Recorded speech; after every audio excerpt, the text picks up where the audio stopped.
Again, a very warm welcome to all the cadets and all the soldiers who are watching this video. A very warm welcome to all of you in this YouTube channel National Cobra Cadet.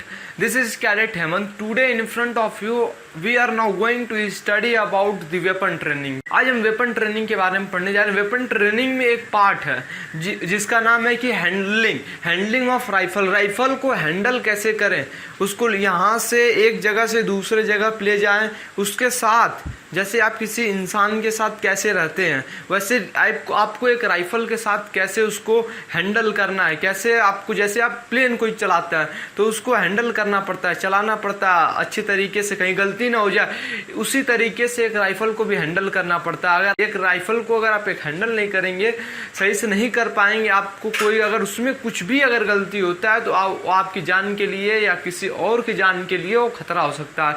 तो उसके लिए आपको rifle को handle कैसे करना है, चलाने से पहले आपको यह सीखना पड़ेगा कि हैंडल कैसे करना है। वैसे तो अभी आप लाइसेंस बनाने जाइए उसी तरीके से, घोड़ा राम को चलाने भी नहीं आता, कुछ पता भी नहीं रहता, उसका टेक्निकल टर्म यहाँ पे पॉइंट नंबर 10 में है, learn the mechanical and handling characteristic of the firearm you are using. जो आप हथियार को प्रयोग कर रहे हैं, यूज कर रहे हैं, उसके बारे में मैकेनिकल और कैरेक्टरिस्टिक, उसकी विशेषताएं आपको जानना जरूरी है।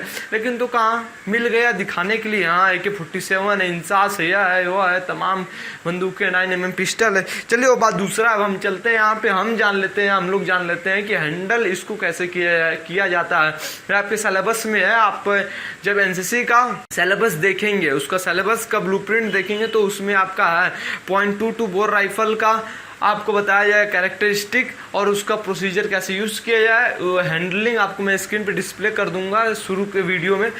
अब यहाँ पे चलते हैं, हम जानते हैं हैंडलिंग ऑफ राइफल को आप कैसे हैंडल कर सकते हैं। समय काफ़ी कम है लेकिन तो इसको मैं इसलिए मैं जल्दी बोलता हूँ, सोचता हूँ कि कम से कम समय में आपको ज़्यादा से ज़्यादा चीज़ कैसे दे सकूं। आप अपने घर पे बैठे, पूरा एनसीसी में वैसे काफ़ी बच्चे फेल हो जा रहे हैं, तो उसके लिए मैं यहीं से एक मिशन एक आप बोल सकते हैं चालू कर दिया हूं कि आप घर बैठे पढ़िए अपने अच्छे तरीके से। अगर आपको कोई प्रॉब्लम होता है तो आप मेल आईडी पे पूछ सकते हैं या कमेंट में अपना आप प्रॉब्लम लिखिए, ईमेल आईडी भी लिख दीजिए, वहाँ से मैं आपको रिप्लाई कर दूंगा जितना हो सकता है।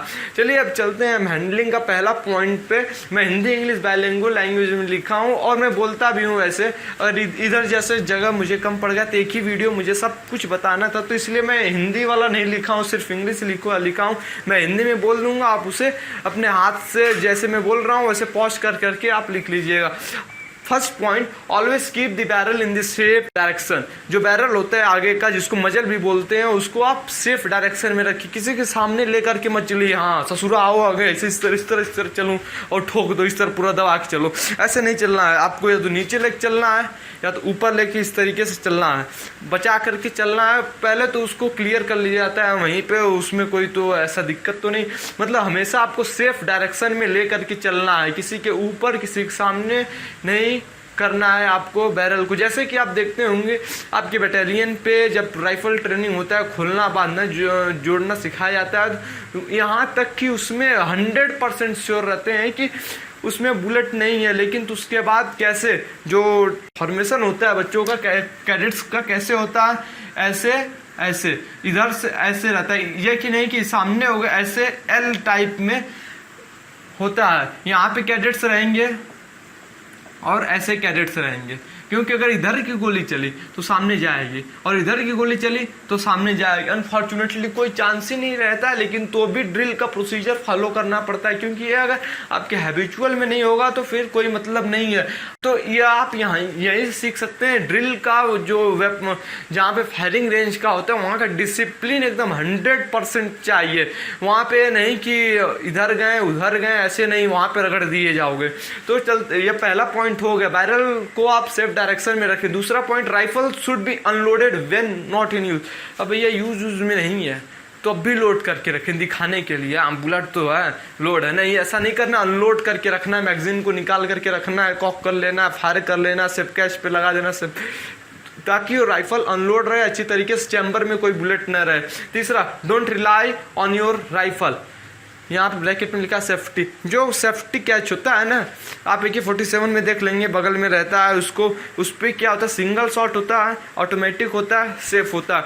तो आपको उस पर सेफ पे करके रखना है, S लिखा रहता है वहाँ पे, उसको S पे करके रखिए। उससे क्या होता है, आपका ट्रिगर पिन लॉक हो जाता है, ट्रिगर दबता नहीं है। तो आपको इस पर रिलाई, राइफल की सुरक्षा पर भरोसा मत करिए भैया, सही है राइफल की सुरक्षा पे जो सेफ्टी दिया है सही है, देना चाहिए, लेकिन तो आपको उस पर रिलाई पूरा नहीं करना है, भरोसा नहीं करना है, रिलाई। चौथा, be sure of your target and what's beyond. Firing range पे चले गए, मान लीजिए अपना कोई ऐसा है, परमिशन ले रखा है, फायरिंग रेंज बना रखा है, परमिशन अथॉराइज्ड है, अब घर ही पे फायरिंग कर रहे हैं, तो उस पर क्या है कि आपको पता रहना चाहिए कि फायरिंग रेंज का जो आपका जो टारगेट है वो तो क्लियर है, और उसके पीछे जो चीज़ें हैं, कहीं रोड तो नहीं है, कोई है तो नहीं, मान लीजिए रोड नहीं है, सब क्लियर है, एक बार आप जाइए घूम करके देखिए, सर्वे करके आइए, कोई है नहीं ना, ऐसे आपको करना बहुत ही जरूरी है। Fifth point is that the use correct ammunition. अब देखिए, चला रहे हैं AK-47 और लगा दिया SLR का बुलेट 7.62 mm, सब काम है, गड़बड़ हो जाएगा इसमें, उसी में फूट जाएगा, थोड़ा बड़ा सब गया।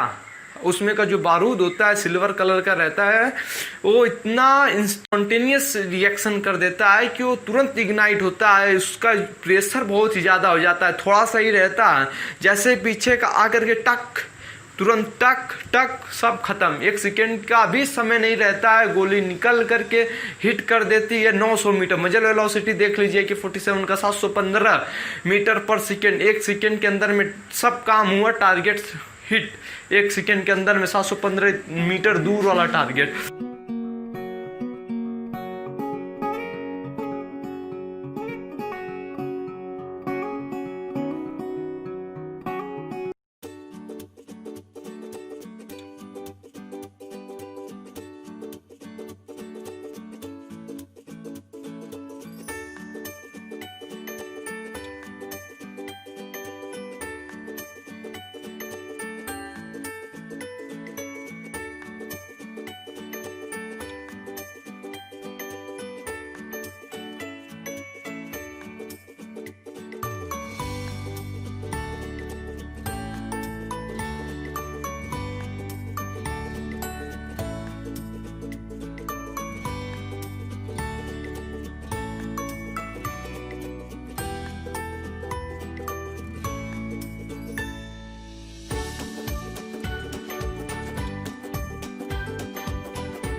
अब उसके बाद चलते हैं पे, if your rifle fail to fire when the trigger is pressed handle with care. भैया आपका राइफल जो ट्रिगर प्रेस किए फेल हो गया, गोली निकला ही नहीं, अब तो दिक्कत हो गया, अब एकदम सावधान।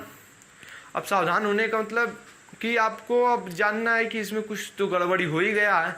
अब गड़बड़ी जब हो गया तो उसको उसी तरीके से सावधानी से करिए, या नहीं कि जल्दी जल्दी में करिए बस खत्म। Seventh point is that always wear I and year protection when shooting. भैया कान और आंख में अपना सब जो लगाना होगा तंत्र मंत्र उसको लगा लीजिए। आंख बचा रहे, कान बचा रहे, नहीं तो सेंसरी ऑर्गन भी गया तो फिर बहुत दिक्कत हो जाएगा।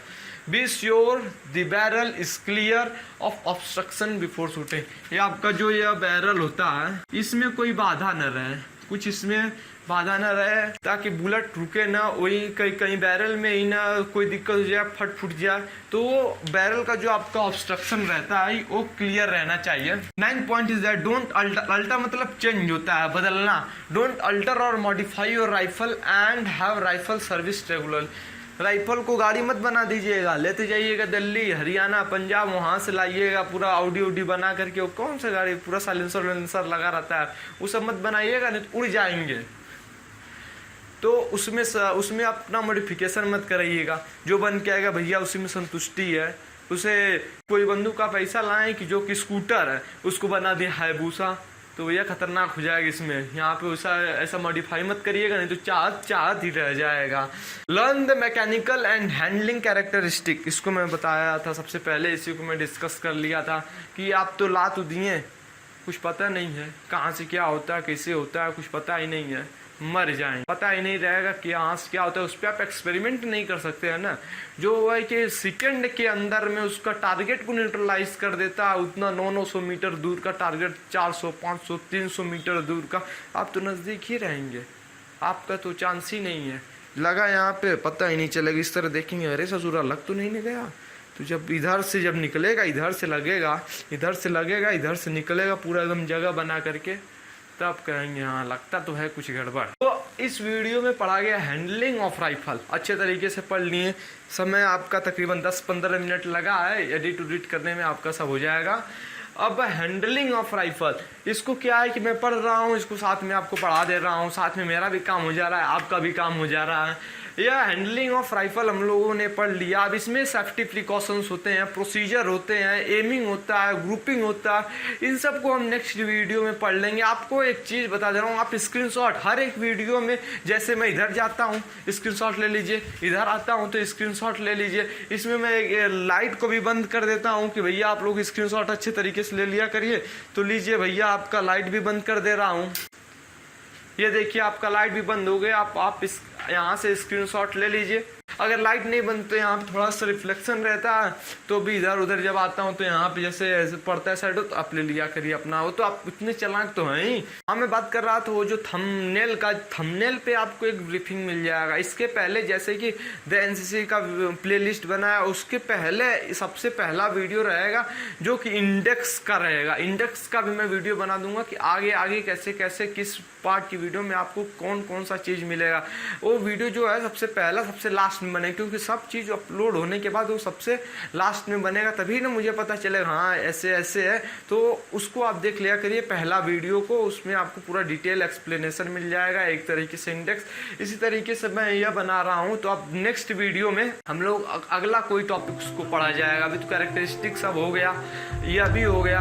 अब चलते हैं नेक्स्ट वीडियो में किसी अच्छे टॉपिक्स के साथ, एकदम इसी जोश जुनून उत्साह के साथ मिला जाएगा। इन सेम में हमेशा की तरह वही बोलता रहता हूँ कि जय हिंद, जय भारत। और आपका भी जिम्मेदारी बनता है to protect the nation, to maintain the sovereignty, dignity, ethics, internal security and all these things of the nation to make a better nation for our future. So for Jai Hind, Jai Bharat, meet you soon in the next video.